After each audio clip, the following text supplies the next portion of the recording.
ప్రియులారా, వికట జీవుల వికాసం, విధాత చూపిన విధానం. మరి నిన్నటి దినం ఈ సభ జరుగునందుకు మీలో చాలా మందిలో అసంతృప్తి, అసహనం ఉంటే ఉండవచ్చు.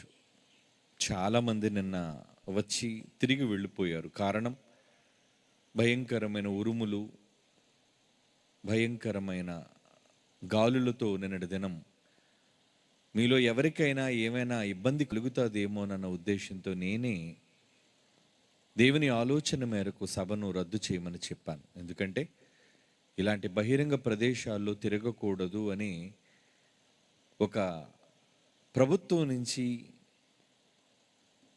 ఒక విషయాన్ని మనందరికీ జారీ చేయబడింది.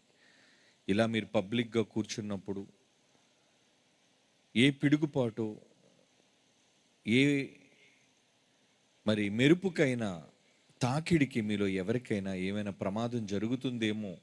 నిన్నటి దినం ఈ వాతావరణం అంతా ఎంతగా మెరిసిందో, ఎంతగా ఉరుములతో అదిరిందో మీకు తెలుసు. అందును బట్టి నేను సభను రద్దు చేయమని చెప్పాను. ఎందుకంటే మనం అన్నీ సిద్ధపడ్డాం, ఏర్పాట్లు చేశాం, కానీ ప్రకృతి మన స్వాధీనములో ఉన్నది కాదు. ప్రకృతి దేవుని ఆధీనములో ఉన్నది. మనం వాక్యం వినాలి అంటే, మనందరికీ ప్రకటించాలి అనుకుంటే ఆయన వాతావరణాన్ని ఈ రోజులాగే ఉంచగలడు. ఆయన నిన్న ఉంచలేదు అంటే మన తండ్రి ఉద్దేశాలకు, చిత్తానికి మనం తలదించాలి. ఇదేంటండి, దేవుని కొరకే కదా సభలు పెట్టబడినవి. దేవుడు ఆపడా? ప్రకృతిని మరి నివారించలేడా అని మనం అనుకోవచ్చు. పొరపాటు ప్రియులారా. తన పిల్లలైన వారిని అనేక సందర్భాల్లో రక్షించాలి అని, వారి విశ్వాసాన్ని పరీక్షించాలి అని, ఇక ప్రకృతి ద్వారా ఈ నేలకు సారాన్ని ఇవ్వాలి అని ఆయన ఎన్నో ఆలోచనలు ఆయనకు ఉంటాయి. మనం మానవ మాత్రులుగా కొంత పరిధిలోనే మనం ఆలోచించగలం. కానీ ఆయన మన తండ్రి, మనందరి క్షేమాన్ని ఆలోచించే గొప్ప విధాత. ఆయన ఎలా తప్పు పట్టగలం చెప్పండి? ఏర్పాట్లలో మనం సిద్ధంగానే ఉన్నాం, మన తప్పు లేదు. వాక్యం చెప్పడానికి నేను వచ్చాను, వినడానికి మీలో కొంతమంది వచ్చారు, గాలుల వల్ల కొంతమంది రాలేకపోయారు. వాతావరణం అనుకూలిస్తే చెప్పుకొని ఉండేవాళ్ళం. మరి వాతావరణం మన చేతిలో ఉన్నది కాదు కదా, దేవుని స్వాధీనములో ఉన్నది. ఆయనకి నచ్చినప్పుడు, ఆయనే వద్దు అనుకున్నప్పుడు మనం ఎదురెళ్ళి ఆయన చిత్తానికి బలవంతంగా మనం పెట్టకూడదు. ఆయన చిత్తానికి తలొగ్గాలి. సరే తండ్రి, ఈరోజు మేము చెప్పుకోవటం మీకు ఇష్టం లేదేమో, సరే తగ్గిపోతాము అని మనం అనుకోవాలి. అంతేగాని అవిశ్వాసులుగా మారి ఇది దేవుని కార్యం కాదేమో, అందుకే ఆటంకం జరిగింది అనే అల్ప విశ్వాసులుగా మరి ఎవరైనా మీలో మారారేమో నాకు తెలియదు. కానీ ఎప్పుడు అలాంటి అల్ప విశ్వాసాన్ని మీ మనస్సుల్లోనికి రానివ్వకండి. అలా వస్తే మీరు కూడా మిగిలిన మనుష్యుల్లా వికట జీవులుగా మారిపోతారు, వంకర మనుష్యులుగా. లేదండి, మన దేవుడు చాలా మంచివాడు, గొప్పవాడు. కొన్ని సందర్భాల్లో ఆయనే మిమ్మల్ని ఆటంకపరుస్తాడు. నమ్మరా నా మాట? రోమీలకు రాసిన పత్రిక చూస్తారా బైబిల్లో? రోమీలకు రాసిన పత్రిక 1వ అధ్యాయం 13వ వచనాన్ని చదువుకున్న తర్వాత మరొక మాట 15వ అధ్యాయం 33వ వచనం కూడా చదువుదాం. అదే రోమా పత్రిక. బైబిల్ చదవండి, ఎందుకంటే మీలో అల్ప విశ్వాసం రాకూడదు. అందుకు నేను బైబిల్ నుంచి ఈ మాటలు మీకు చెబుతున్నాను. ఓకే, మరి రోమీలకు రాసిన పత్రిక 1వ అధ్యాయం 13వ వచనాన్ని మొదట చదువుకుంటున్నాం.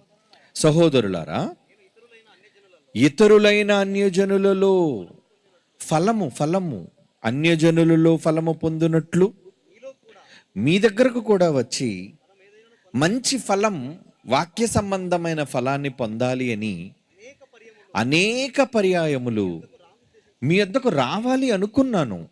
కానీ ఇది వరకు ఆటంకపరచబడి తిని అంటున్నాడు. చూడండి, ఏమండి, నేను రావాలి అనుకున్నాను కానీ ఆటంకం కలిగింది. ఏం దేవుడు ఆటంకాన్ని ఆపలేడా? మంచి ఫలాన్ని పొందడానికి పౌలు గారు వాక్యం చెప్పడానికి ప్రజల మధ్యకు వెళ్ళడానికి సిద్ధపడినప్పుడు ఆటంకం కలుగుతున్నప్పుడు దేవుడు ఆటంకాన్ని నివారించలేడనుకుంటున్నారా? పౌలు గారే స్వయంగా పరిశుద్ధాత్మ ప్రేరణతో రాస్తున్నారు. ఏమని? ఆటంకపరచబడితిని అని. అవునా? ఇంతకు ఆటంకపరిచింది ఎవరు? 15వ అధ్యాయం 22వ వచనం, రోమపత్రిక 15వ అధ్యాయం 22 అండి. పౌలు గారి మాటలు. ఈ హేతువు చేత మీ యొద్దకు రాకుండా, గట్టిగా చదవండి, నోరు లేదు ఎవరికైనా? నోరు పడిపోయింది ఏంటి? గట్టిగా చదవండి. మీ యొద్దకు రాకుండా నాకు అనేక పర్యాయములు ఆటంకము కలిగెను. మీ యొద్దకు రాకుండా ఆటంకం, ఆటంకం, ఆటంకం. ఎవరి వల్ల కలుగుతుంది ఆటంకం? ప్రకృతిలో ఏది సంభవించాలన్నా దేవుని ఆజ్ఞ లేకుండా ఏది జరగదు. ఆకాశంలో 2 పక్షులు ఎగురుతున్నాయట. ఎగురుతున్న 2 పక్షుల్లో ఒకటి నేల రాలాలన్నా ఎవరి చిత్తం కావాలట? పరలోకపు దేవుని సంకల్పం లేకుండా ఆ 2 పెట్టెలలో ఒక్కటైనా సరే నేల రాలదట. ఒక పక్షి నేల కూలాలి అంటేనే ఆయన సంకల్పం అవసరమైనప్పుడు, మరి వాక్యం చెప్పాలి అంటే, మీరందరూ వాక్యం వినాలి అంటే పక్షుల కంటే శ్రేష్ఠులు కదా మీరు. ఎందుకు ఆటంకపరచబడుతున్నాడు? ఎందుకు ఆటంకపరిచింది ఎవరు? అపోస్తుల కార్యములు 16వ అధ్యాయం చూడండి. అపోస్తుల కార్యములు 16వ అధ్యాయం 6వ వచనం. అపోస్తుల కార్యములు 16వ అధ్యాయం 6వ వచనం. ఆసియాలో, ఆసియా ఖండం అంటే ఈరోజు మనం ఉన్నది ఆసియా ఖండం అండి. ఎంత పెద్ద ఖండం! ఆసియాలో వాక్యము చెప్పకూడదు అని పరిశుద్ధాత్మే వారిని ఆటంకపరిచినందున వెళ్ళలేకపోయారు. వాక్యాన్ని చెప్పడానికి వెళ్ళలేదు అంటే పరిశుద్ధాత్మ దేవుడు కూడా ఆటంకపరుస్తాడా? ఏ ఆటంకమైనా మంచి కోసమే. నాయన పౌలు, నువ్వు ఇప్పుడు వెళ్ళొద్దు, ఆగిపో అని ఆటంకపరిచాడట పరిశుద్ధాత్ముడు. మరి నిన్నటి దినం వాక్యం వినకుండా ఎవరు ఆటంకపరిచారు? కన్వీనర్లా? నేనా? మీరా? కాదు, ప్రకృతి. అంటే దేవుడు. ఏది జరిగినా నీ చిత్తం చొప్పునే జరగాలి మహాప్రభో అని విధాతకు తల ఒగ్గాలి. ప్రపంచంలో ఏ మనిషి అయినా అది దైవ సంకల్పం. అంతేగాని దేవుణ్ణి అడకండి. మన అల్ప విశ్వాసం ఎలాంటిదంటే వంకర మాటలు. అయితే ఒకలా మాట్లాడతాం, అవ్వకపోతే మరొకలా మాట్లాడతాం. మేలు జరిగితే దేవుడానికి స్తోత్రం అంటాం. అభ్యంతరం కలిగింది అనుకోండి, ఏం దేవుడా మా పట్ల ఎలా చేసామంటాం. దేవుణ్ణి ఎందుకు నిందించటం? చెప్పండి, దేవుణ్ణి ఎందుకు నిందించాలి? దేవుణ్ణి నిందించే హక్కు, అధికారం ప్రపంచంలో ఏ మనిషికి లేదు. ఏది దేవుడు చేసినా అన్ని మన శ్రేయస్సు కోరి చేసే తండ్రి అండి, తండ్రి. అంత గొప్ప వ్యక్తిని గూర్చి మనం ఎలా ఉండాలి? విశ్వాసము వదలకుండా పట్టుదలతో విశ్వాసాన్ని మనం పెంపొందించుకుంటూ ఆయన పనిలో ముందుకు వెళ్ళాలి. అది క్రైస్తవ్యం. వర్షం పడినంత మాత్రాన దేవుడు లేడా? ఏమండి, ఆటంకపరిచినందుకు దేవుని సంకల్పం కాదా? ఎందుకు దేవుడు అభ్యంతరపరిచాడు? ఎందుకు దేవుడు ఆటంకపరిచాడు? దేవుడు వద్దు అంటే ఆగిపోవాలి, దేవుడు వెళ్ళు అంటే వెళ్ళాలి. విశ్వాసులకు తండ్రి అయిన అబ్రహాము ఎలా వెళ్ళాడట? ఎలాంటి నమ్మకంతో వెళ్ళాడట? తాను ఎక్కడికి వెళుతున్నానో తెలియదట. దేవుడు అబ్రహాం పిలిచాడు, నాయన అబ్రహాము చెప్పండి అయ్యా తండ్రి గారు, నువ్వు అర్జెంటుగా నీ భార్య, పిల్లలు, కుటుంబం అంతటితో బయలుదేరు అన్నాడట. ఎక్కడికి అని అడగలేదటండి. ఏమండి, ఎక్కడికి అని అడగలేదట. నిరీక్షణకు ఆధారమే లేనప్పుడు నిరీక్షణ కలిగి నమ్మాడట దేవుడు పిలవగానే. ఎక్కడ? రోమాపత్రిక 4వ అధ్యాయం 18 అండి.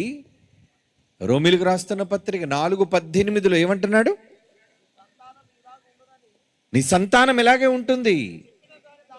నువ్వు చెప్పావు కదా, అనేక జనములకు తండ్రి అగునట్లు. నిరీక్షణ, నమ్మడానికి ఆధారం లేదట. నిరీక్షణ కలిగి వెళ్ళిపోయాడు నమ్మకంతో. హెబ్రీయులకు రాసిన పత్రిక 11వ అధ్యాయం చూడండి, ఆయన విశ్వాసాన్ని గురించి చెబుతున్నాడు. 8వ వచనం, హెబ్రీయులకు రాస్తున్న పత్రిక 11వ అధ్యాయం 8వ వచనం, అబ్రహాము పిలువబడినప్పుడు నమ్మకం, తండ్రి మీద నమ్మకం, విశ్వాసమును బట్టి ఆ పిలుపుకు లోబడి తాను స్వాస్థ్యముగా పొందనయ్యున్న ప్రదేశమునకు బయలు వెళ్ళును, మరియు ఎక్కడికి వెళ్ళవలెనో అది ఎరుగక బయలు వెళ్ళనట. ఎంత గొప్ప విశ్వాసం అండి! అంటే దేవుడు బయలుదేరు అనగానే బయలుదేరిపోయేటండి. ఎక్కడికి తండ్రి గారు అని అడగకుండా, నాయనా నువ్వు ఇక్కడ ఆగిపో అనగానే ఆగిపోయాడు. ఏది ఏమైనా ప్రతి మనిషి జీవితం దేవుని అనుమతి మేరకే నడవాలి. విధాత చూపిన విధానంలోనే ముందుకు కొనసాగాలి.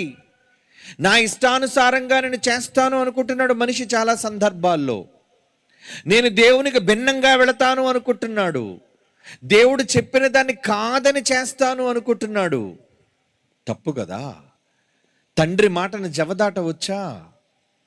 ఒక భర్త మాటను నువ్వు జవదాటవే. నువ్వు చిన్నవానిగా ఉన్నప్పుడు పెద్దల మాట, తల్లిదండ్రుల మాట జవదాటకుండా ఉంటావే. మరి పరలోకపు తండ్రి అయిన దేవుని మాట మనిషి ఎందుకు మేరాలి? ఏదేను తోటలోనే తప్పు చేశాడండి. ఆయన మాట మీరి, ఆయన మాటను జవదాటటం వలన హద్దు మీరి ప్రవర్తించారు ఆదాము హవ్వలు. ఎలా? తినొద్దర్రా, మీరు తినకండి, తింటే మీరు చచ్చిపోతారు అని విధాత చెప్పాడు వాళ్ళకి. ఏం చేశారు? ఏమండి? అపవాది చెప్పిన తప్పుడు మాటకు లోబడి ఏదో గొప్పది కలుగుతుందని ఆశపడి దురాశ ప్రేరితులై చెట్టు దగ్గరికి వెళ్ళి తెంపి భార్య భర్తలు ఇద్దరూ తిన్నారు. విధాత ఏం చేశాడు? శిక్షించాడు. ఎలాంటి శిక్ష? బ్రతుకు దినములంతా నువ్వు వేదనతో పిల్లల్ని కనాలి, నీ చెమటోడ్చి నీ ఆహారాన్ని సంపాదించుకోవాలి. విధాత చెప్పిన మార్గాన్ని విడవకూడదు. తండ్రి అయిన దేవుడు భూమి మీద మనకు నేర్పించిన మార్గాన్ని వదలకూడదు.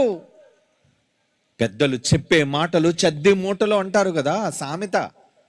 పెద్దల మాటలు ఏంటట? చద్దన్నపు మూటలు. అంటే మంచి చేసేది నీకని. మరి పెద్దలందరికీ జన్మనిచ్చిన పరలోకపు తండ్రి అందరికీ పెద్దవాడు, నీకు జన్మనిచ్చిన వాడు. ఆయన చెప్పిన మాటలు ఎందుకు ఈ సమాజం పెడచెవిని పెడుతుంది చెప్పండి? వినటం లేదు ఆయన మాటలు.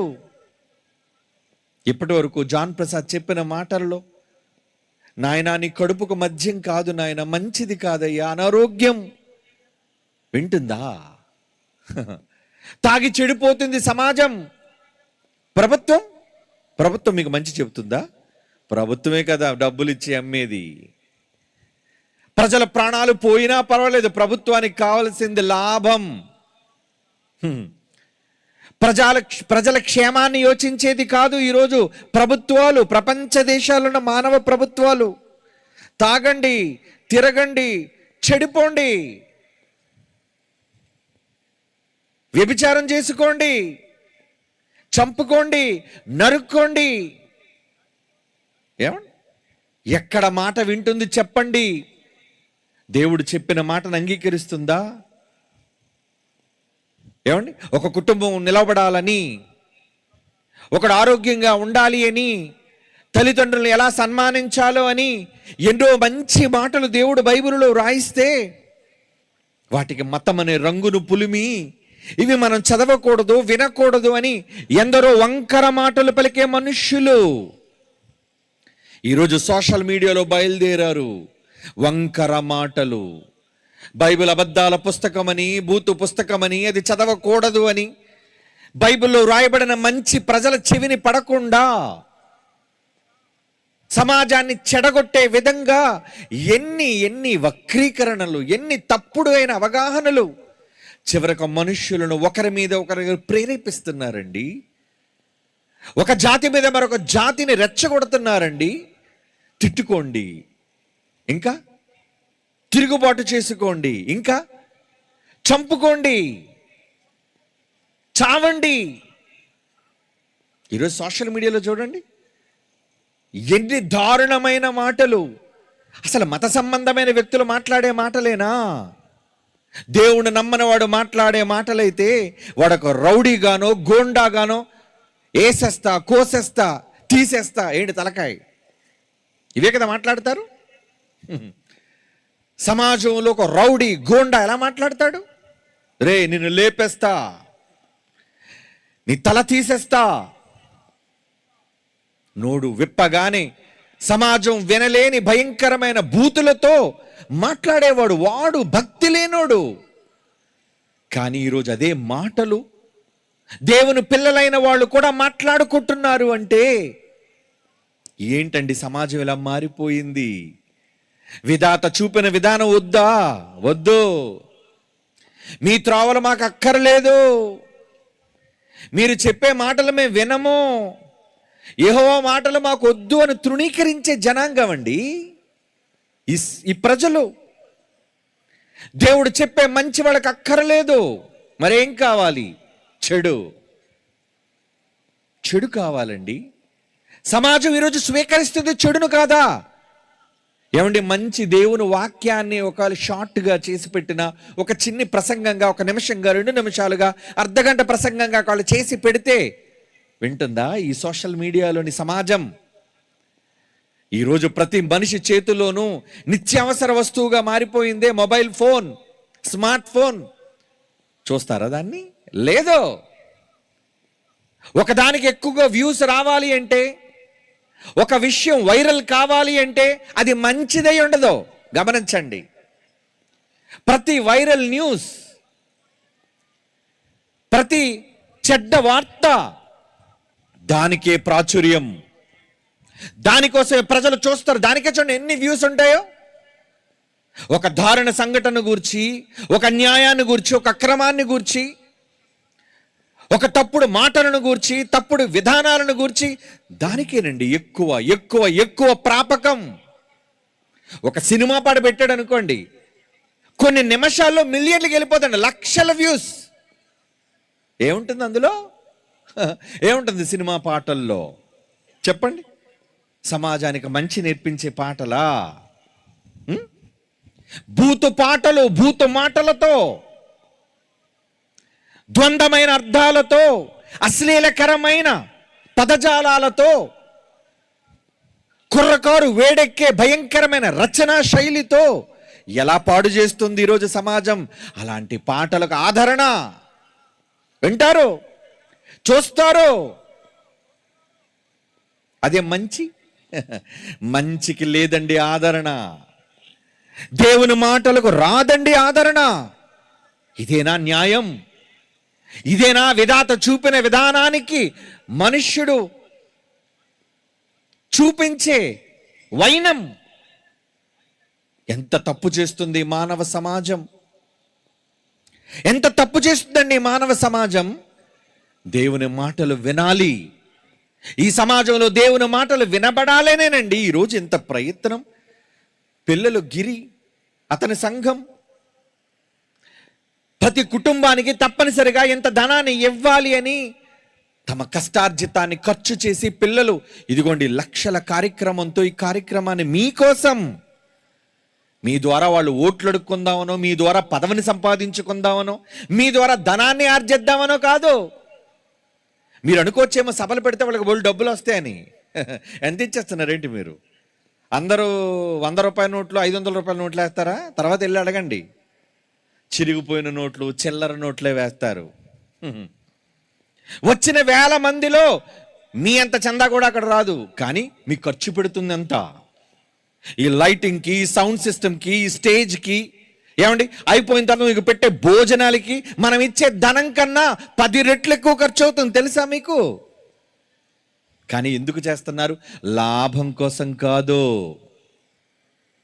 భూమి మీద లాభాల కోసం. ఇది వ్యాపారమా?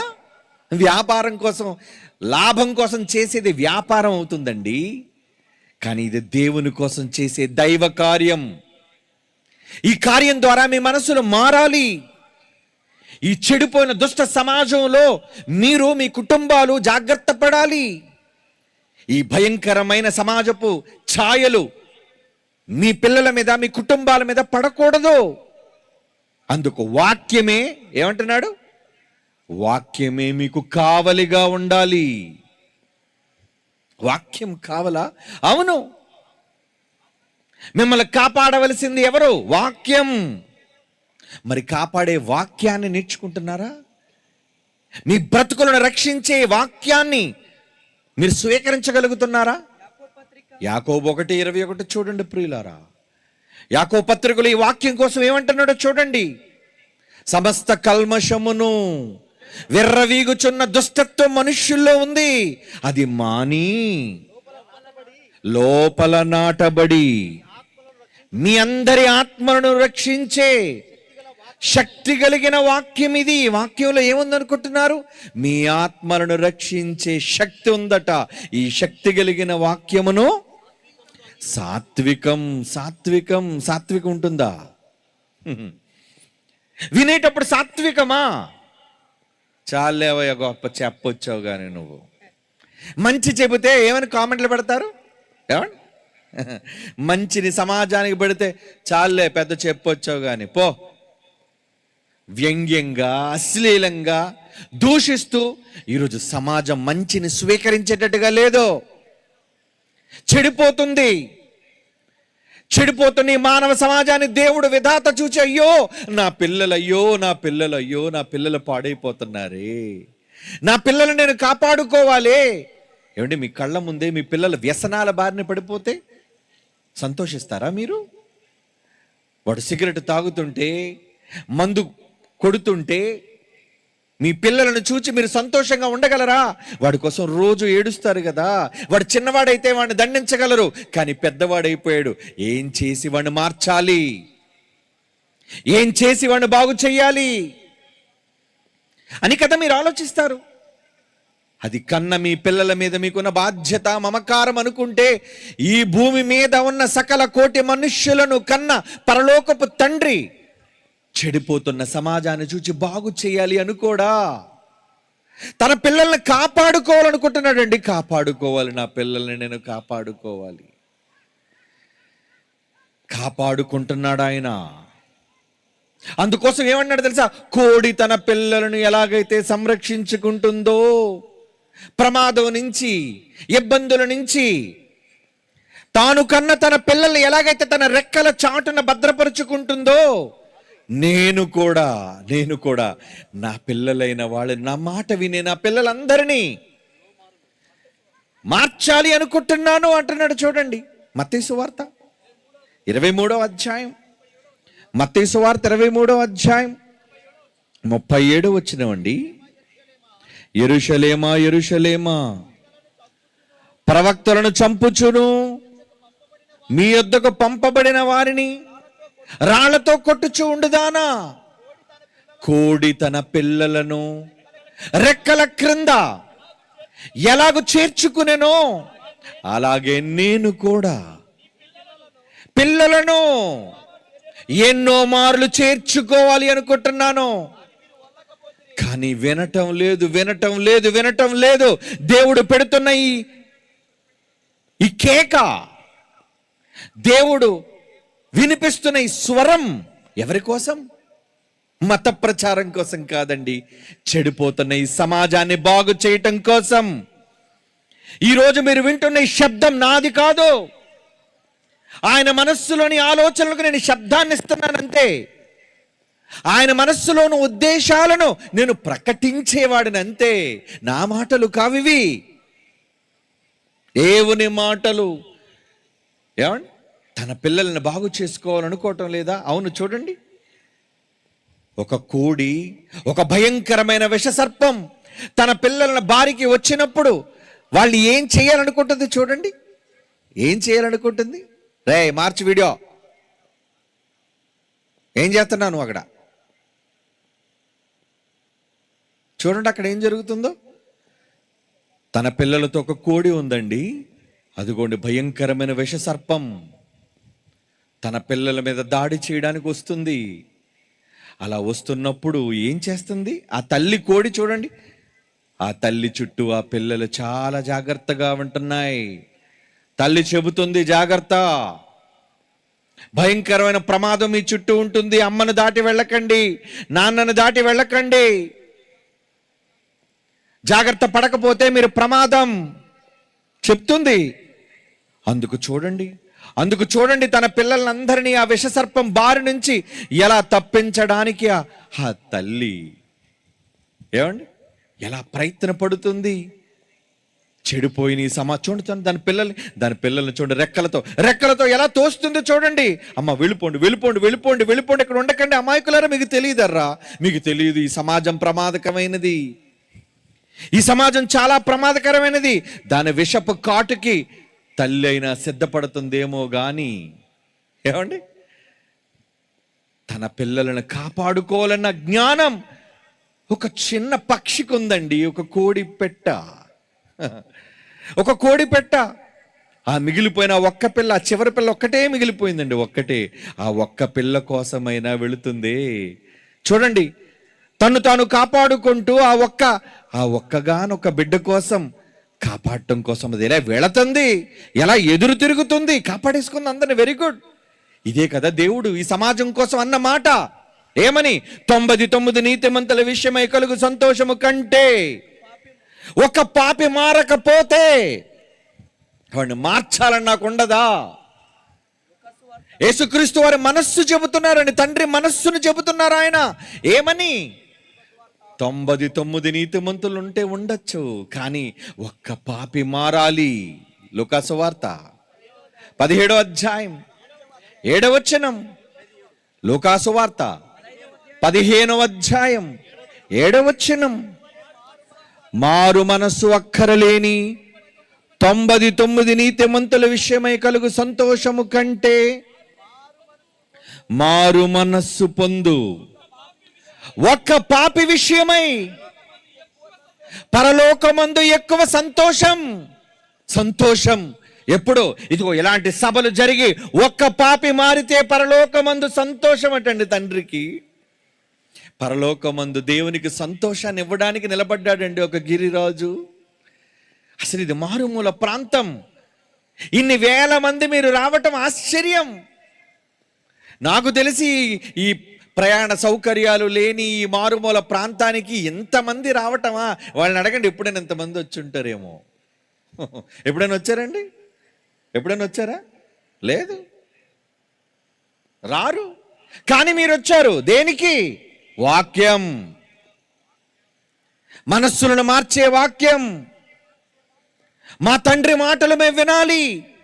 మరి మీరు విని వెళ్ళిపోతే సరిపోతుందా?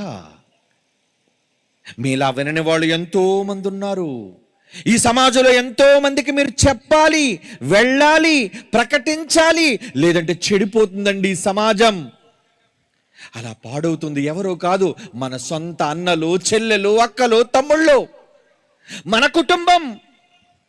ఈ సమాజంలో ఏ కుటుంబం పోతే పోని, నేను నా కుటుంబం చల్లగా ఉంటే చాలనుకుని స్వార్థపరులు బ్రతుకుతున్న లోకం ఇది కాదా? ఒకళ్ళు మీలో కూడా అంతమంది ఉన్నారా అలాంటి వాళ్ళు? నా అలా అనుకోకండి. నేను బాగుంటే చాలు, నా కుటుంబం చల్లగా ఉంటే చాలు, మిగతా ఎవరు ఏమైపోతా నాకేంటి అనేవాళ్ళు స్వార్థపరులు. కానీ సమాజంలో మిగిలిన కుటుంబాలు కూడా క్షేమంగా ఉండాలి, వాళ్ళు బాగుండాలి, అందుకోసం నేను వెళ్ళాలి, చెప్పాలి అని ఎవరైతే అనుకుంటారో అదేనండి దైవ గుణం. అలా అనుకున్నాడు గనుకనే వచ్చాడండి క్రీస్తు. ఈ లోకానికి ఆయన రాక ఎందుకు జరిగింది? ఎంతో మంది నాశనానికి వెళ్ళిపోతున్నారే. ఈరోజు మనిషి ఎలా మారిపోయాడంటే, ఏం జరుగుతున్నా నాకు అనవసరం, నేను పట్టించుకోవా? నువ్వు పట్టించుకోకపోతే ఎలాగయ్యా? నువ్వే కదా పట్టించుకోవాల్సింది. సమాజంలో ఒక చెడు జరుగుతున్నప్పుడు, సమాజంలో అన్యాయం జరుగుతున్నప్పుడు, సమాజం తప్పుడు మార్గాన్ని వెళుతున్నప్పుడు ఒక క్రైస్తవుడిది బాధ్యత లేదనుకుంటున్నారా? సర్వలోకాన్ని కాపాడడానికే కదా యేసుక్రీస్తు వారు వచ్చారు. బాధ్యత. లూకాసు వార్త 8వ అధ్యాయం 1వ వచనం. లోకాసు వార్త 8వ అధ్యాయం 1వ వచనం. వెంటనే దేవుని రాజ్య సువార్తను ప్రకటిస్తూ ప్రతి పట్టణము, ప్రతి గ్రామం సంచారం చేశాడు నా అన్న యేసు. పట్టణాలకు వెళ్ళాడట, గ్రామాలకు వెళ్ళాడట. ఏమండి, ఈరోజు ఆయనకు తమ్ముడుగా, ఒక చిన్నవాడిగా, ఒక చిన్న సేవకుడుగా ఈ మారుమూల, ఈ రాష్ట్రంలో ఇదే మారుమూల గ్రామం, మీ ప్రక్కనే ఉన్నది నది, నది దాటితే అది కర్ణాటక రాష్ట్రం. ఇంత మారుమూల పల్లెకు నేను ఎందుకు వచ్చానో తెలుసా? రోడ్లు సరిగ్గా లేకపోయినా మీరు నా వాళ్ళు గనుక, నా తండ్రి పిల్లలు గనుక, మీరంతా నా కుటుంబం గనుక, మీరు బాగుండాలి అని, మీరు వాక్యాన్ని వినాలి అని ప్రేమించి వచ్చానండి మీ దగ్గరికి. ప్రేమతో. నా అన్న వెళ్ళాడు, పట్టణాలకు వెళ్ళాడు, పల్లెలకు వెళ్ళాడు. నేను పట్టణాల్లో మాత్రమే తిరిగేవాడిని కానండి. గత 2 నెలలు విదేశాలకు వెళ్ళాను, విదేశాల్లో తిరిగాను, దేవుని మాటలు చెప్పాను. అంటే విదేశాల్లో అయితే బాగా డబ్బు వస్తుంది. ఏమండి, విమానాల్లో తిరగొచ్చు, కారులో చూడొచ్చు. నా కాదు, అది విదేశమైన, స్వదేశమైన, పట్టణమైన, పల్లెైనా, నేనే కాదండి, ఎవరైనా దేవుని నమ్మిన వ్యక్తులు కదలాలి. ఎందుకంటే కళ్ళ ముందు జరుగుతున్న అక్రమం, అన్యాయం, మన కుటుంబం, తండ్రి కుటుంబం అన్యాయం అయిపోతుంటే పట్టించుకోవండి. ఈరోజు సమాజం అలాగే మారిపోయిందండి, పట్టించుకోలేనట్టుగా మారిపోయిందండి. ఏమండి, ఒక దృశ్యాన్ని మీకు చూపిస్తాను చూడండి, ఏం జరుగుతుందో ఆ దృశ్యంలో. ఒక నడి రోడ్డు మీద ఒక వ్యక్తి వెళ్తున్నాడు. ఏంటి, ఒక రోడ్డు మీద ఇద్దరు ఎలా కొట్టుకుంటున్నారో మీరు చూడండి. ఏంటి, బళ్ళు వెళుతున్నాయి కానీ ఒక్కడు కూడా ఆపడానికి ప్రయత్నించట్లేదండి. ఒక్కడు. ఒక పట్టణం, బెంగళూరు అనే మహాపట్టణం, చూసిన వ్యక్తులు వెళ్ళిపోతున్నారు. ఏమండి, ఏ వ్యక్తి చూసారా, ఏంటి వేడుక చూసినట్టు చూస్తున్నారండి. వేడుక ఎక్కడుందయ్యా మానవత్వం? కనీసం ఇద్దరు వ్యక్తుల్ని ఆపడానికి కూడా లేని మానవత్వం లేదు. మరి ఏమి నేర్చుకుంటుంది సమాజం చెప్పండి. ఏమండి, ఇప్పుడు ఒక జంతువుని చూపిస్తాను చూడండి. ఇప్పుడు బుద్ధి రావాలి ఈ మానవ సమాజానికి. ఏమండి, ఇగోండి అక్కడ 2 కోడి పుంజులు దెబ్బలాడుకుంటున్నాయి, పెట్టలో పుంజులో మొత్తానికి ఏదో ఒకటి. ఏమండి, ఈ దెబ్బలాడుకుంటుంటే ఏం జరిగింది చూడండి. జంతువులండి, దాని జాతి కాని ఒక కుక్క వచ్చిందండి మధ్యకి. ఏం అవసరం దానికి? ఏం అవసరం? చూడండి, 2 కోళ్ళు మధ్యకి అది ఎలా దూరిపోతుందో. ఆపండర్రా, భాష లేదు దానికి, మనలా మాటలు లేవు దానికి. అవునా, లేవు, మాటలు లేవు. మరి చూడండి, అయినా కొట్టుకుంటున్నా. ఎందుకంటే రోషం, పగ మధ్యన నిలబడిపోయి రెండిటిని ఎలా వారిస్తుందో చూసారండి. మరి దీన్ని ఏమనాలి? ఒక జంతువు అంటే 2 కోడుల్ని మెడలో పట్టుకొని కసక్కని కొరికేసి తినేయచ్చు కదా. నేను కోళ్ళు తిందనుకున్నారా? కుక్క ఎందుకు తిందో? చక్కగా కరకర పకోడీ నవ్వినట్టు నవ్వగలదు, ఎంత ఇష్టమో దానికి చికెన్ అంటే. కానీ ఒక 2 పక్షులు దెబ్బలాడుకుంటుంటే దానికి ఉందండి ప్రేమతత్వం. ఇది నేనన్న మాట కాదండి, దేవుడు అంటున్న మాట. మృగములను విచారించుము, రే మనిషి ఏమైపోయిందిరా, నా పోలిక నీలో పెట్టాను, నా పోలికను కదా నీకు ఇచ్చాను. మరి నీలో మానవత్వం పోయింది, దైవత్వం చచ్చిపోయింది. ఏం చేస్తున్నారు ఈరోజు? ఏమండి, నిన్నగాక మొన్న కశ్మీర్లో జరిగిన దాడి మీకు తెలుసు కదా. ఎంత అమానుషం! ఏదో దేవుడు చేసిన ప్రకృతిని చూడడానికి పచ్చలు కొండలు కదా, ఏదో ఒక లిటిల్ స్విట్జర్లాండ్ లాగా ఉంటుంది కదా. ఏమండి, భయంకరమైన ఉడుకుతో ఈ ద్వేషం అంతా వేడెక్కిపోతుంటే కశ్మీర్ ప్రాంతం చల్లగా ఉంటుంది కదా అని కుటుంబాలతో, పిల్లలతో బయలుదేరి వెళ్ళారండి. ఎవరు? మానవులు, మనుష్యులు, మన భారతీయులు. వెళ్ళినందుకు క్రూరమైన మత ఛాందస్సవాదంతో, ఉగ్రవాదంతో నిండిపోయి ఏం చేశారు? అక్కడికి వెళ్ళి తుపాకీలు పట్టుకొని వచ్చి పురుషులని, స్త్రీలని, పిల్లలని చూడకుండా, ఏమండి, నువ్వు ఏ దేవుడిని నమ్మావు? నీ మతం ఏంటి చెప్పు? ఏంటి నీ మతం? మతం అడిగి మరి చివరకు వాళ్ళు నిజంగా తమ మతంలోనే ఉన్నవాళ్ళు కాదు అని పురుషులకైతే వాళ్ళ అంగాలను కూడా చూచి అబద్ధం చెబుతున్నారేమోనని దారుణంగా ఎంతో మందిని పుట్టన పెట్టుకున్నారండి. రక్తపు మడుగులుగా మారిపోయింది కాశ్మీర్ ప్రాంతం. ఉగ్రవాదులు దాడి. ఎందుకయ్యా చంపుతున్నావు? వాళ్ళు నిన్నేం అనలేదు కదా. వాళ్ళ చేతుల్లో ఆయుధాలు ఉన్నాయా? వాళ్ళ చేతుల్లో తుపాకీలు ఉన్నాయా? లేదే. నీ జోలికి రాలేదు, నిన్నేమీ అనలేదు. నీకెవరి మీదైనా పగుంటే, ఎవరి మీద పగుందో నీ చేతనైతే వాళ్ళతో పెట్టుకో. నీకెవరి మీద పగ సాధించాలనుకుంటున్నావో నీ సమవుజ్జీలను వాళ్ళతో చూడు. అమాయకులైన పిల్లలు, అమాయకులైన కుటుంబాలు ఏం చేశాయని చేతకాని వాళ్ళు కదా. ఎవరి మీద కోపం ఎవరి మీద చూపిస్తున్నారు? దేశ ప్రభుత్వాల మీద ఉన్న కోపం అమాయకులైన ప్రజల మీద. కేవలం ప్రకృతిని సౌందర్యాన్ని ఆస్వాదించడానికి చూడడానికి వెళ్ళిన అమాయకులు చంపేశారు కదండి మతం పేరిట. తప్పు కదా, తప్పు, చాలా తప్పు. మానవ సమాజం ఏంటండి దుష్ట సమాజంగా మారిపోయింది. చేతికి ఆయుధాలు పట్టి ఏ నిండిపోయింది నీ మనస్సులో? మతమనే పిచ్చి పట్టిందా? ఏమి నేర్పించాడు నీ దేవుడు? మారమని చెప్పాడా? మనిషిని చంపమని చెప్పాడా? చేతనైతే మంచి మాటలు చెప్పి చెడిపోతున్న సమాజాన్ని సన్మార్గంలో నడిపించాలన్నది కదా విధాత తాలూకా విధానం. ఆ విధానాన్ని ప్రక్కను పెట్టి చేతికి ఆయుధాలు పట్టి ఏ పాపం పుణ్యం తెలియని అమాయకులైన వాళ్ళని రక్తాన్ని కళ్ళ చూచి ఎంతమంది నిజంగా ఆ వీడియోలు సోషల్ మీడియాలో వచ్చి చూస్తే అండి, అబ్బా బుర్రలోని మెదడులను కాల్చేశారండి. శరీరంలోని వారి యొక్క అవయవాలన్నిటినీ కోసినట్లుగా దారుణంగా రక్త మాంసాలు రక్తపు గడ్డలుగా ముద్దలుగా ఎలా చూడగలుగుతున్నావయ్యా? ఏంటి నీలో ఉన్న వెర్రి ఆ మనస్తత్వం? తప్పు కదా. ఇదేనా ఈ సమాజంలో దేవుడు కోరుకున్న విధానం? లేదో. అమాయకులను చంపేవాడు కాడు దేవుడు. ఏ పాపపుణ్యాలు ఎరిగిన వాడిని పట్టన పెట్టుకునేవాడు కాడు దేవుడు.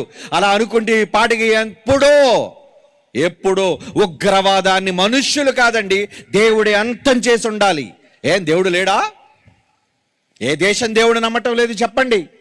ఈరోజు ప్రపంచంలో దేశాన్ని దేవుడిని నమ్మిన దేశాలే ఎక్కువ. మరి దేవుడు ఏం చేస్తున్నాడు? చూస్తున్నాడు ఓర్పుతో.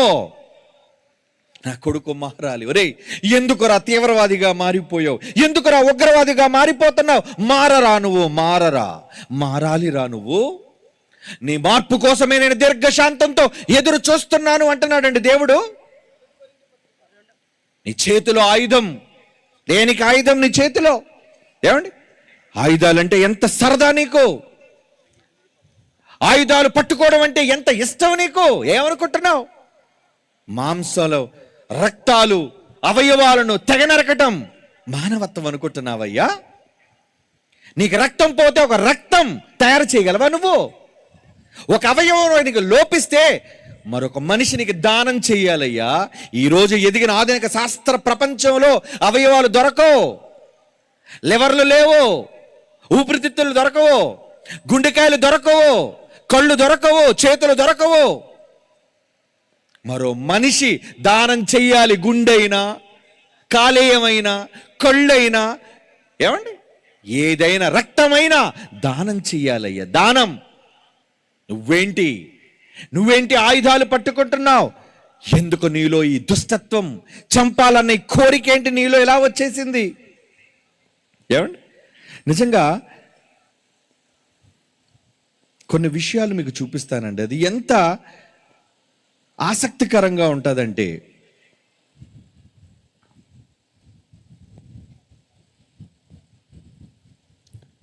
ఇదిగో చూడండి, ఇది పక్కన మనకు ఒక జంతువు కనబడుతుందండి. ఒక యజమాని ఒక చేపను చంపడానికి, నీటిలో ఉన్న చేపను చంపడానికి చూస్తుంటే ఏముంటుందండి? అది వద్దయ్యా, లేదు తొందరగా నరికేసి నాకు కూడా ఒక మొక్క ఇచ్చే తినేస్తానంటుందా? చూడండి, అతని చేతిలో కత్తిని పట్టుకెళ్ళిపోతుందండి. ఆహా, జంతువుల్లో ఉందండి ఈ గుణం, జంతువుల్లో ఉందండి ఈ గుణం. ఏంది ఇక్కడ చూడండి, ఒక బ్రతుకున్న కోడిని కోయడానికి మరొక జీవి, ఒక సాటి జీవి మరొక జీవిని, తన జాతి కాని జీవిని చంపాలి అంటే దండం పెట్టి వేడుకుంది. అమ్మా నీకు ఒక నమస్కారం అమ్మా, నాకు చికెన్ ముక్క లేకపోయినా పర్వాలేదు తల్లి, చంపొద్దమ్మా ఆ కోడిని. ఆహా, జంతువులలో ఉందండి ప్రేమతత్వం, మంచి గుణం. మనుష్యుల్లో ఎందుకంటే లేదు. అందుకే దేవుడు ఏమన్నాడో తెలుసా? విధాత, రే విధానం జంతువులను చూసి నేర్చుకోరా, మృగములను చూడు. యోబు గ్రంథం చూడండి, బైబిల్లో విధాత చూపిస్తున్న విధానం. యోబు గ్రంథం 12వ అధ్యాయం 7వ వచనం. యోబు గ్రంథం 12వ అధ్యాయం 7వ వచనం. మృగములను విచారించుము, అవి నీకు బోధించును. ఆకాశ పక్షులను చూడరా, అవి నీకు తెలియజేయను. భూమిని ధ్యానిస్తే అది నీకు బోధ. చేపలను చూడురా, బోధిస్తుంది, అవి నీకు వివరిస్తున్నాయి. ఏమండి, ఏంటండి విధాత మనిషి వినకపోవటం వలన బోధ ఎందులో పెట్టాడట? మృగాల్లోనా? ఇందాక చూశారు కదా, 2 పక్షులు దెబ్బలాడుకుంటుంటే ఒక జంతువు మధ్యన అడ్డుపడుతుందండి. మరి ఈరోజు మనిషి తన సొంత జాతిని మనిషే చంపుకుంటున్నాడు కదా. అదే కదా కాశ్మీర్లో జరిగిన దాడి, ఈ దేశంలో జరుగుతున్న దాడులో సాటి మనిషే కదరా వాక్యం చెప్పడానికి వచ్చాడు, కరపత్రం పంచడానికి వచ్చాడు. ఎందుకురా అరచేతులతో కొడుతున్నావు? తప్పు కదా. ఎందుకురా వాడిని పిడిగుద్దులు గుద్దుతున్నావు? తప్పు కదా, సాటి మనిషి కదా. ఈ మనిషే మానవ జాతిని అంతరింప చేయాలని చూస్తున్నాడు. మనిషే మానవ జాతి స్వజాతి మీద పగపడుతున్నాడు. నువ్వు చూసి నేర్చుకో, ఆ జీవిని చూసి నేర్చుకో. ఏమనంటే, ఒరే కుక్క అని అంటావు కదా, కుక్క పేరు చెప్పి నీ మీద మంచిదిరా కుక్క. దానికున్న నీతి, దానికున్న విలువ నీకు లేదురా. నువ్వు పడేసే ఎంగులు మెతుకులు తినైనా నీ గుమ్మం ముందు నీకోసం దొంగ రాకుండా కాపలా కాస్తుంది. దానికుంది కృతజ్ఞత కాదా? చెప్పండి. ఏం దానికి రోజు బిర్యానీలు పెడుతున్నావా నువ్వు? ఏమండి, మీ ఇంటిని కాపలా కాసే కుక్కలకి ఏం పెడుతున్నారు? రోజు బిర్యానీలు పెడుతున్నారా? రోజు పట్టుపరుపుల మీద పడుకోబెడుతున్నారా దాన్ని? లేదే. మీకు మిగిలినది పారేస్తే ఆ తిన్న ఎంగిలి మెతుకులకు మీకు ఏం చూపిస్తుందో తెలుసా? విశ్వాసం. మరి దేవుడు ఎంగిలి తింటున్నాడు ఈరోజు మనిషి కాదా? చెప్పండి. ఎంగిలేంటండి? కడుపు నిండా పెడతానన్న మహానుభావుడు ఎంగిలి మెతుకులు తింటున్నారా మీరు? పొద్దున లేచినప్పటి నుంచి రాత్రి పడుకున్నంత వరకు ఎన్నిసార్లు తింటున్నారు? కుంభాలు తింటున్నారే. 60-70 సంవత్సరాల వయసు వచ్చేసరికి ఎన్ని ఎకరాల పంట తినేసి ఉంటారు మీరు? ఎన్ని బస్తాల బియ్యం తినేసి ఉంటారు మీరు? ఎన్ని జొన్నలు తినేసి ఉంటారు? ఎన్ని సజ్జలు తినేసి ఉంటారు? ఏమండి, ఎన్ని పళ్ళు, ఎన్ని కాయగూరలు, ఎన్ని చెరువుల నీళ్లు, ఎన్ని నూతుల నీళ్లు, వందల. కృతజ్ఞత ఉందా దేవుడంటే నీకు? విధాత మీద కృతజ్ఞత ఉందా నీకు? ఆయన వలన బ్రతుకుతున్నాం మనం. ఇర్మియా గ్రంథం 8వ అధ్యాయం 7వ వచనం. ఇర్మియా గ్రంథం 8వ అధ్యాయం 7వ వచనం చదవండి. ఆకాశమునకెగురు సంగుపుడి కొంగకు తెలుసు, తన కాలమునెరుగును. తెల్లగొవ్వ, మంగళ కత్తి పెట్ట వచ్చే టైం దానికి తెలుసు. అయితే నా ప్రజలు యెహోవా న్యాయ విధిని ఎరుగరు. యెహోవా న్యాయ విధిని ఎరుగరటండి. తెలీదా? ఒక మనిషిని మనిషిగా చంపకూడదనే విషయం తెలీదా? ఏం పట్టిందిరా నీకు? పిచ్చి పట్టింది నీకు, పిచ్చి. మతం అనే మత్తులో, అధికార దాహంతో ప్రజల రక్తాన్ని తాగడానికి అలవాటు పడిన ఆ సింహానికి, ఆ క్రూర మృగానికి నీకు ఏంటి తేడా? అది ఎలాగైతే మానవ రక్తానికి మరిగిందో మనిషిని చెప్పుకొని నీ సొంత జాతిని నువ్వే చంపుకుంటున్నావు. ఈ దేశంలో చంపడం లేదా? ఈ దేశంలో అడ్డొచ్చిన భార్యను ముక్కలుగా నరికేస్తున్నాడండి, కుక్కర్లో ఉడికించాడట. ఓరి దరిద్రుడా, నీ భార్య నీకోసం ఇంతకాలం నమ్మకంగా తాళి కట్టించుకొని నీకు మెడలు వంచి నీకోసం పిల్లలెక్కని నీకు గడ్డి చాకరీ చేస్తుందే. ఎందుకురా చంపాలనుకున్నావు? నీ పిల్లల్ని ఎందుకమ్మా చంపాలనుకుంటున్నావు? అక్రమ సంబంధం కోసమా? నూతులు వేసిందటండి పిల్లల్ని తీసుకెళ్ళి. ఏం తల్లివి నువ్వు? నీ సుఖం కోసం, నీ సంతోషం కోసం వాళ్ళు చంపే హక్కు ఎవరిచ్చారు నీకు? నిన్ను కూడా చిన్నప్పుడు నీ తల్లో పరాయి వాళ్ళు చంపేస్తే ఈరోజు నువ్వు ఎదుగుండే దానివా, ఎదుగుండే వాడివా? ఈ జీవితం దేవుని వలన కలిగింది. జంతువులకు విశ్వాసం మనుష్యులకు లేదు దేవుని పట్ల. నువ్వు అనుభవిస్తున్న గాలి ఎవరిది? నువ్వు అనుభవిస్తున్న వెలుగు ఎవరిది? నువ్వు అనుభవిస్తున్న నేల సారం ఎవరిది? ఎన్ని తింటున్నావు? ఇదంతా దేవుడు భిక్ష కాదా మనిషికి? చెప్పండి, ఇదంతా దేవుడు ఇచ్చింది కాదా? లేదండి దేవుడు నాకు ఏది ఇవ్వలేదు ఒక్కరు చెప్పండి ప్రపంచంలో ఎనీబడి, ఎవడైనా ఇది దేవుడు వల్ల కాదు, నేను గాల్లో సంపాదించుకొని తింటున్నానని చెప్పమనండి ఎవరినైనా. అమర్చిన దారి మీద అయ్యవారు చెయ్యి వేశారు అన్నట్లుగా అన్ని దేవుడు మనం పుట్టక ముందే సమకూర్చి భూమి మీద పెడితే ఏమండి పుట్టి నాది అని ఎలా అనుభవిస్తున్నావు నువ్వు? అలా అనుభవించి దేవుని పట్ల విశ్వాసంగా నమ్మకంగా ఉండడానికి బదులు దేవుడి మీద తిరుగుబాటు చేసి నీ మార్గాన్ని వంకర మార్గంగా పావులా మార్చుకొని సమాజంలో చెడును నమ్మి మతం పేరు చెప్తున్నావు, తిడుతున్నావు, కొడుతున్నావు, దూషిస్తున్నావు, కాల్చి చంపుతున్నావు. ఎక్కడి న్యాయం ఇది? ఇదేనా దేవుడు చూపించిన విధానం? ఒకవేళ అలాంటి తప్పుడు విధానాన్ని చూపిస్తే ఆయన దేవుడే కాడు, ఆయన విధాతే కాడు. విధాత అనగానే తన పిల్లలను రక్షించుకునేవాడు విధాత, తన పిల్లలను బాగు చేసుకునేవాడు దైవం. అందుకే మానవ సమాజం కోసం బాధపడుతున్నాడండి ఆయన. బాధపడుతున్నాడు. ఏమని బాధపడుతున్నాడు చూద్దామా? కొన్ని మాటలు చూడాలి. ఆయన ఏమని బాధపడుతున్నాడు? యెషయా గ్రంథం 42వ అధ్యాయం 16వ వచనం చూడండి ప్రియులారా.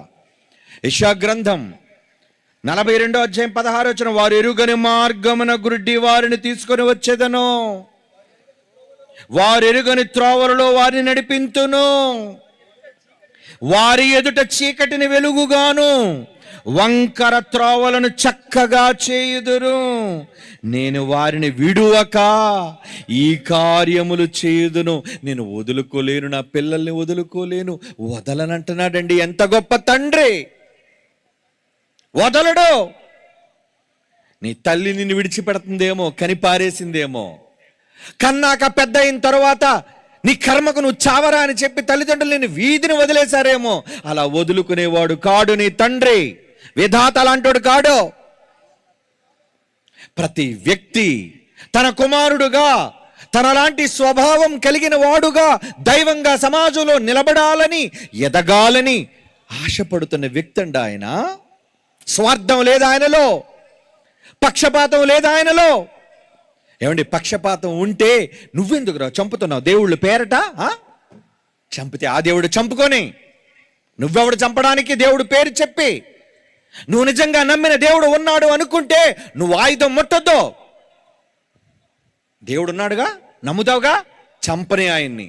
ప్రాణమే తీస్తాడో, ఉరుముతో చంపుతాడో, రోగంతో చంపుతాడో, ప్రాణం తీసి చంపుతాడో ఆయనకే విడిచిపెట్టు. విధాతను నమ్ము. నువ్వెవరు ప్రాణం పోయలేని నువ్వు, ప్రాణం తీసే హక్కు ఎక్కడిది నీకు? ఏమండి, దేవుడు చెప్పాడని చెప్తాం. మరలా ఏమని చెప్తున్నారండి? ధర్మ పోరాటం. నువ్వు చేసేది అధర్మం, దానికి జత చేసేది దేవుని నామమా? తప్పు.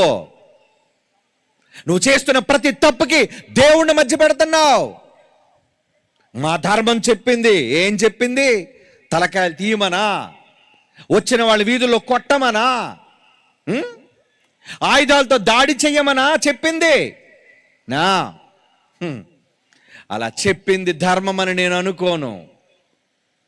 ప్రతి మనిషిని ప్రేమించి చెడ్డవానిగా ఉన్నవాడిని కూడా మార్చాలనుకున్నది ధర్మం. ఈరోజు నేరస్తులైన వారిని పోలీసు యంత్రాంగం, పోలీసు వ్యవస్థ ఏమనుకుంటుంది? అందరినీ ఉరిదీసేయాలనుకోదు. జైళ్ళలోనికి నెట్టి వాళ్ళు మార్చాలి, బుద్ధి చెప్పాలి అనుకుంటుంది ఈ చట్టాలు, ఈ ప్రభుత్వాలు. ఏమండి, వాళ్ళకి మంచి నేర్పించాలి అనుకుంటున్నాయి. మార్చాలి అనుకుంటున్నాయి. మరి దేవుడు చేస్తే మతమా? నువ్వు చేస్తే మంచా? తప్పు కదా. ఎందుకు ప్రతిదానికి మతం అనే రంగును పులిమి మనుషుల మధ్య విద్వేషాలు? రే, మన దేవుణ్ణి అన్నాడు, పదండ్రా. ఎవరిని నరుకుతావయ్యా? ఎవరిని చంపుతావయ్యా? ఆ చంపేది ఏదో ఉంటే రోషం ముందు నీ దేవుడికి వస్తుంది కదా. రానే, నీ దేవుడికి లేని రోషం నీకెందుకు? నీ దేవుడికి లేని పగ నీకెందుకు? నీ దేవుడికి చంపాలన్నా లేని ఆలోచన నీకెందుకు వస్తుంది? ఒక్కసారి ప్రశ్నించమనండి ఈ మానవ సమాజాన్ని. తప్పు చేస్తుంటే చూస్తున్నాడు కదా నీ దైవం, వదిలే ఆయనకి, ఆయన చూసుకుంటాడు. అంటే ఆయన మీద నమ్మకం లేదా? ఆయన చేత కానివాడు అనుకుంటున్నావా? నువ్వెందుకు ఆయుధాన్ని చేతుల్లో తీసుకుంటున్నావు? ఎవరైనా ప్రపంచంలో నువ్వు ఆయుధాన్ని తీసుకుంటున్నావంటే తప్పు చేస్తున్నావు. ఆయుధాన్ని తీశాడు పేతురు. ఏమన్నాడు? పేతురు, వదిలేయ్, నీ కత్తిని వరలో పెట్టు.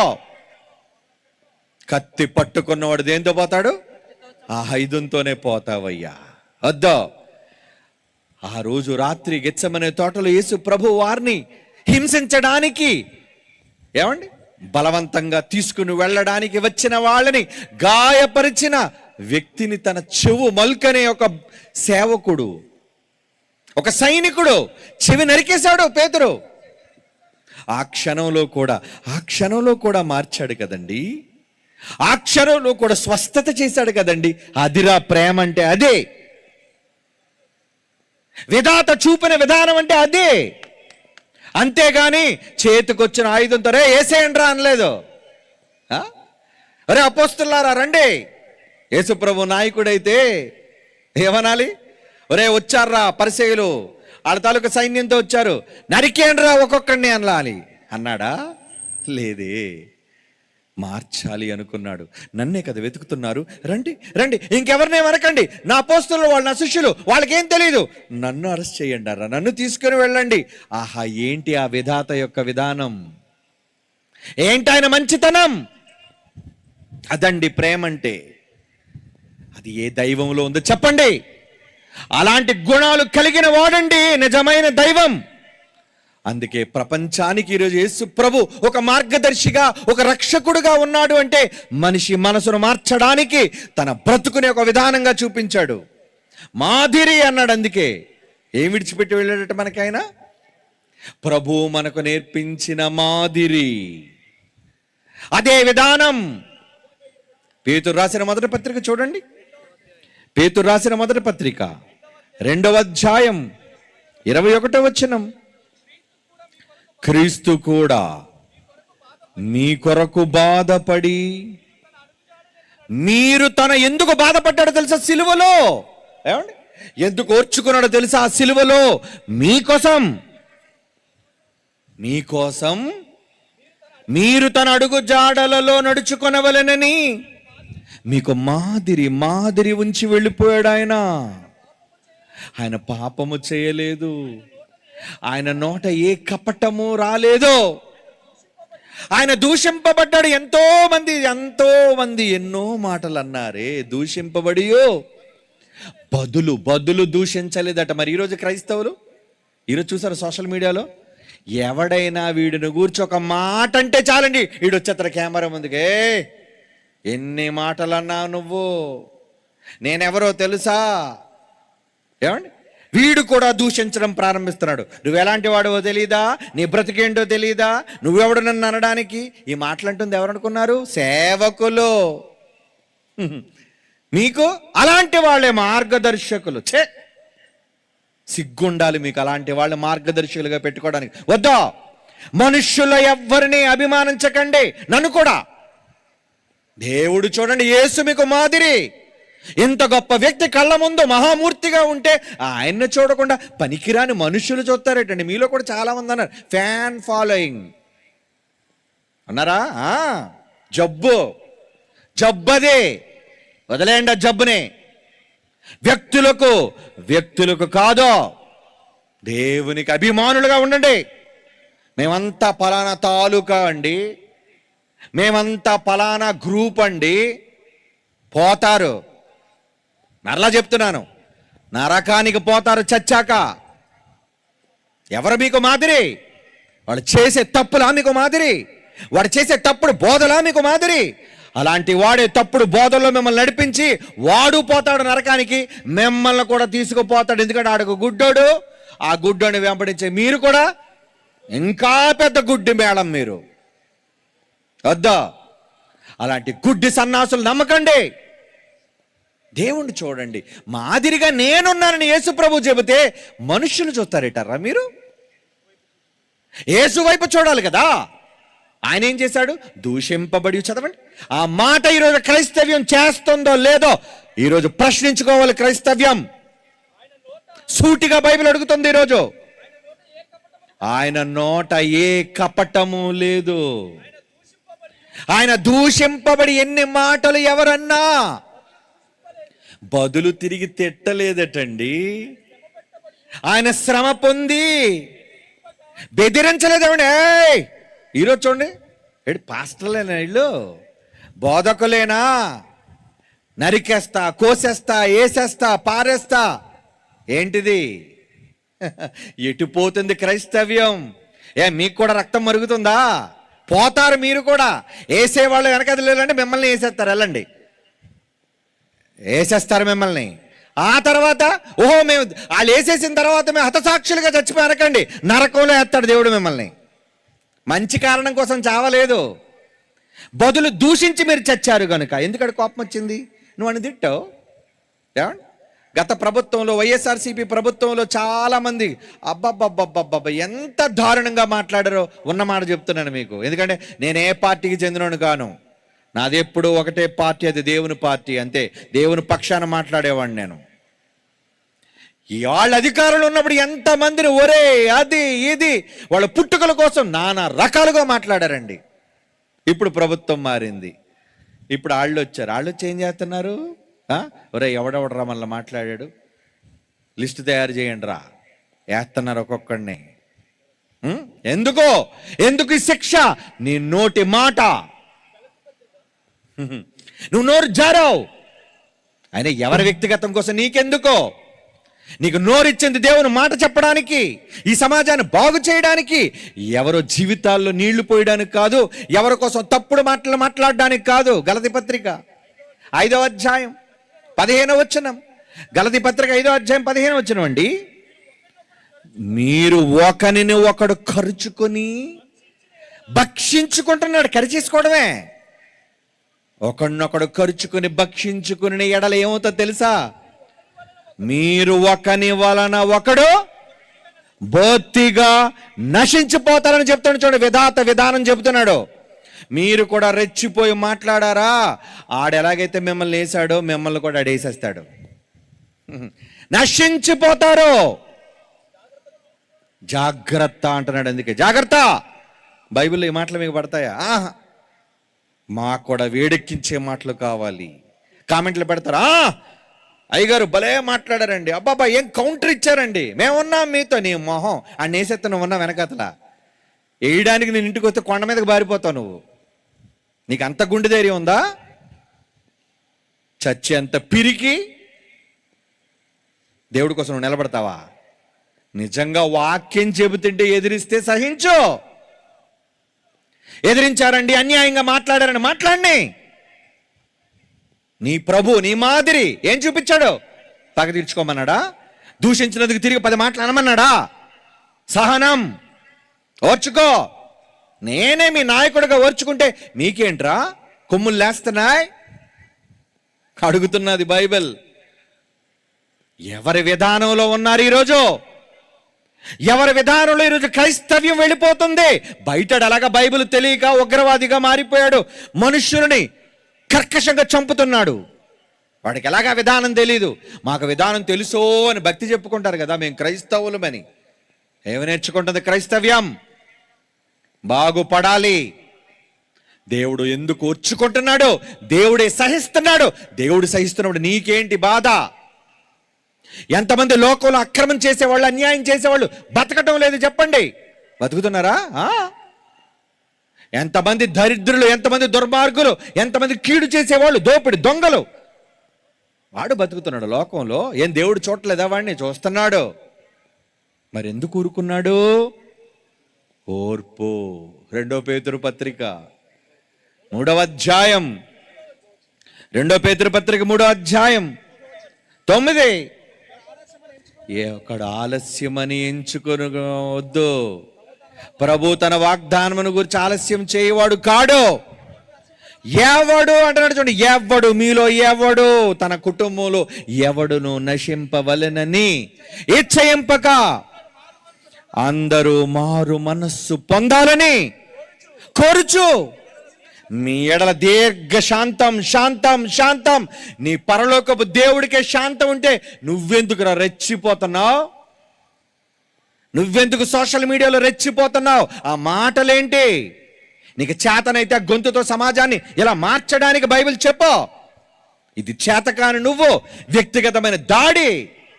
ఈ సేవకుడు ఆ సేవకుడి మీద దాడి, ఆ సేవకుడు ఇతని మీద దాడి, వీళ్ళిద్దరూ కలిసి ఇతరుల మీద దాడి. ఏంటి ఒకరి మీద ఒకరికి దాడులేంటి? మారరా? దేవుడు చెప్పిన మాటను వినరా? ఎటు వెళ్ళిపోతుంది క్రైస్తవ్యం? బైబిల్లో ఉన్నదేంటి, వీళ్ళు చేస్తున్నదేంటి? నేను చెప్పు మాటల ప్రకారంగా మీరు చెయ్యకుండా ఆదివారాన్ని వచ్చి ప్రభువా ప్రభువా ప్రభు అని పిలిస్తే పరలోకం ఇస్తాడనుకున్నారా? ఎవడో ఒకడు నన్ను ప్రేమిస్తే నా మాట గైకోవాలి అన్నాడు యేసు ప్రభు. అప్పుడు వాడికి పరలోకం రావాలి అంటే బైబిల్లో చెప్పినట్లు ఎవడైనా చేయాలి. ప్రపంచంలో ఎవడైనా, ఆడు పెద్దోడైనా చిన్నోడైనా ముసలోడైనా చేయాలి. లేదండి నా వెనకాతలు 10 లక్షల మంది సబ్స్క్రైబర్స్ ఉన్నారు, పెద్ద ఫాలోయింగ్ ఉందంటే పోతారు. ఆ ఫాలోయింగ్ నువ్వు కలిసి కట్టకట్టుకొని చస్తారా నరకంలో. జన కూటమిని చూడకండి, వెనకాతల జనాన్ని చూడకండి, మంచిని చూడండి. వీడు చెప్పేది మంచా కాదా, అది బైబిల్లో ఉందా లేదా చూసి బాగుపడాలి. దేవుడే సమాజం బాగుపడాలని అందరినీ సహిస్తున్నప్పుడు, ఓరుస్తున్నప్పుడు, విధాత చూపిస్తున్న విధానం ఓర్పైనప్పుడు ఈ సమాజంలో మనిషికి ఎందుకు లేదో, ఎందుకు ఆవేశపడుతున్నారు? ఆవేశం వల్ల కదా ఎంతో మంది ప్రాణాలు పోతున్నాయి. ఆవేశం వల్ల కదా ఎంతో మంది దైవజనులు ఇబ్బంది పడుతున్నారు. ఏమంటే వాళ్ళ కుటుంబాలు వీధిన పడుతున్నాయి అనాథులుగా. నీ ఆవేశం ఎవరికి కావాలి? ఆవేశపడొద్దు. మళ్ళా దైవావేశం వల్ల కలిగిన లేఖనాన్ని తప్పుడు రెఫరెన్స్ చెప్పొద్దు. దైవావేశం వల్ల రెఫరెన్స్ వచ్చింది, నిన్ను ఆవేశపడమని కాదు. ఏమండి, మంచి మాటను సమాజం చెడిపోతున్నందుకు నువ్వు ఆవేశపూరితంగా చెప్పు నా కుటుంబం చెడిపోతుందని. వ్యక్తిగతంగా ఎవడో నిన్ను దూషించాడని, ఎవడో నిన్ను అవమానించాడని అందుక వాడి మీద ఆవేశం? ఇదేనా క్రైస్తవ్యం?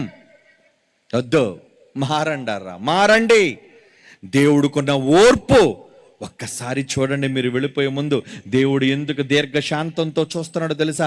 మారాలి అని. ఒక దొంగ సిలువ మీదకి వచ్చినంత వరకు వాడు ఎన్ని దుర్మార్గాలు చేసి ఉంటాడు వాడి జీవితంలో. ఒక బందిపోటు దొంగ మరణశిక్ష విధించింది రోమా ప్రభుత్వం, యేసుతో పాటు సిలువేయబడ్డాడు. కొన్ని నిమిషాల ముందు వరకు వాడు కూడా దేవుడు నిన్నో దూషించాడు యేసు ప్రభువుని. కానీ తన విధానాన్ని చూశాడు. ఏంటండి ఈయన క్షమించేస్తున్నాడు?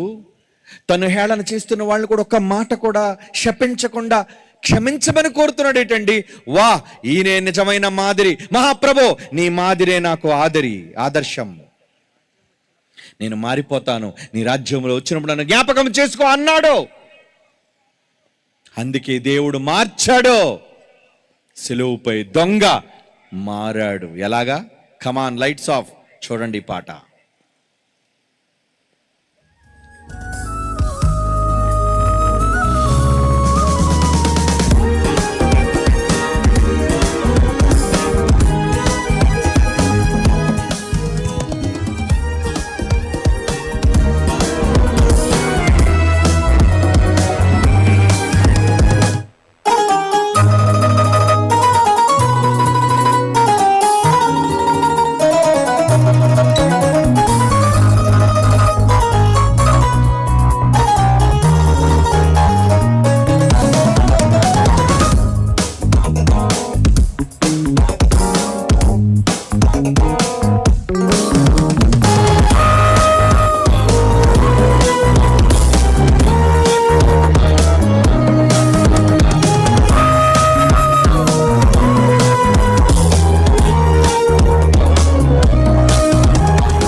సిలువపై దొంగ మారాడు, యేసు అందుకే వచ్చాడు.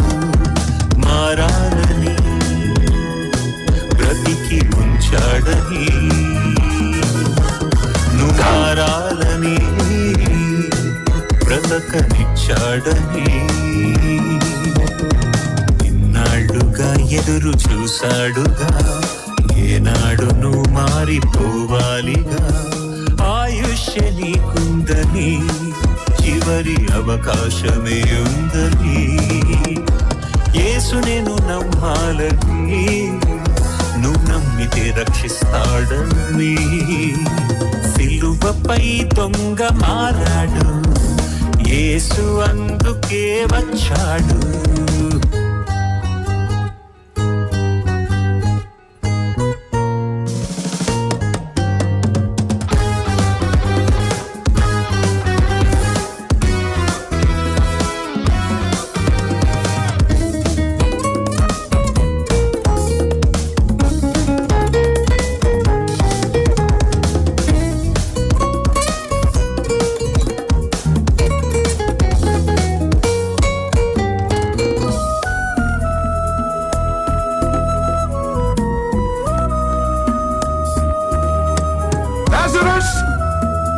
Come out! పాపాలెన్నెన్నో చేశావు, ఎవరైనా క్షమించేనా? నా యేసు ఒకడే, ఏ పాపినైనా క్షమించినది ఇతడేగా. నేరాలు చేస్తే ఏ చట్టమైనా నిన్ను శిక్షించక ఉండునా? నా యేసు మాటే చట్టంగా మారి తన రక్తంతో క్షమించేగా. ఇకనైనా ఇది తెలుసుకోవాలిగా, దేవునికై నీ బ్రతుకు మారాలిగా. ఆకాశమే ఉందని, చివరి అవకాశమే ఇది అని. యేసు నేను నమ్మాలని, నువ్వు నమ్మితే రక్షిస్తాడని. సిలువపై దొంగ మారాడు, యేసు అందుకే వచ్చాడు. మారాలని బ్రతికి ఉంచాడని, నువ్వు మారాలని బ్రతకనిచ్చాడని.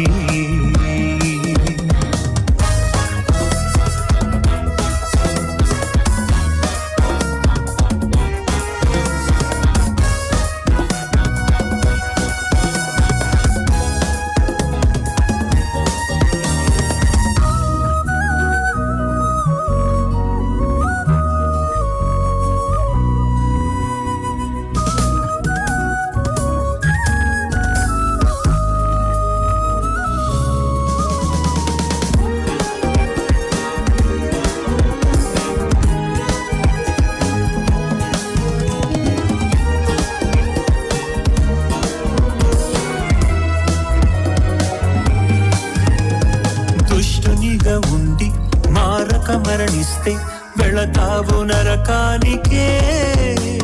నీ మనసు మారి తనువును చాలిస్తే వెళతావు స్వర్గానికే. ఒక పాపి మారి రక్షించబడితే పరమందు సంతోషమేగా. తన మాటను మీరి చేజారిపోతే దుఃఖించునది తండ్రేగా.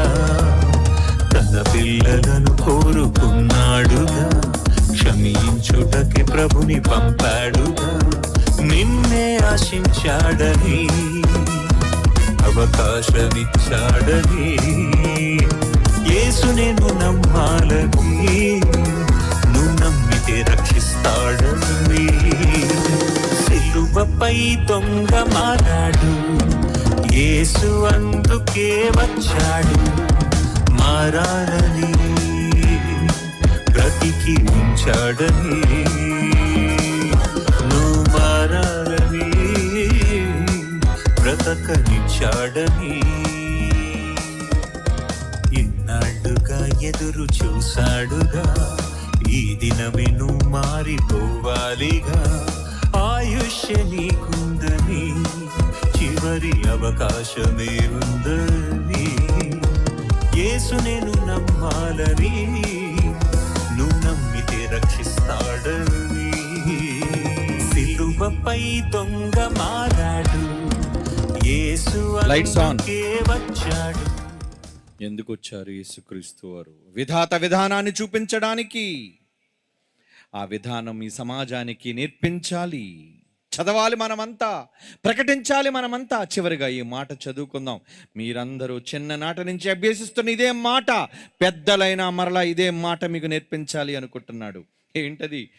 కీర్తనల గ్రంథం 23వ కీర్తన, కొన్ని వచనాలు, చిన్ని అధ్యాయం. ఆ విధానం ఏంటో చూస్తారా? కీర్తనల గ్రంథం 23 చూడండి, అందరూ బైబిల్ తెరిచి చూడండి, ఈ మాటలు జాగ్రత్తగా వినండి. మొదటి నుంచి, యెహోవా నా కాపరి, నాకు లేమి కలుగదు, పచ్చికల గల చోట్ల ఆయన నన్ను పరుండ చేయుచున్నాడు, ఆయనుంటే శాంతికరమైన జలముల యొద్ద నన్ను నడిపించుచున్నాడు, నా ప్రాణమును ఆయన సేద తీర్చుచున్నాడు, తన నామమును బట్టి నీతి మార్గములో నన్ను నడిపించుచున్నాడు, గాఢాంధకారపు లోయలో నేను సంచరించినను ఏ అపాయమునకు భయపడను, ఎందుకంటే నీవే నాకు తోడయ్యుందువు తండ్రి, నీ దుడ్డు కర్రయు నీ దండము నన్ను ఆదరించును.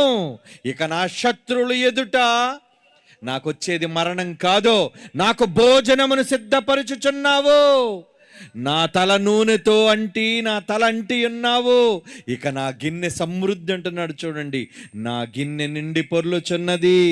నేను బ్రతుకు దినములన్నీ నువ్వు నిజంగా యెహోవాని వెంబడిస్తే, ఆయన మార్గంలో నడిస్తే, నీకు నీ కుటుంబానికి విధాత ఇచ్చే విధానం, వాగ్దానం చూస్తావా?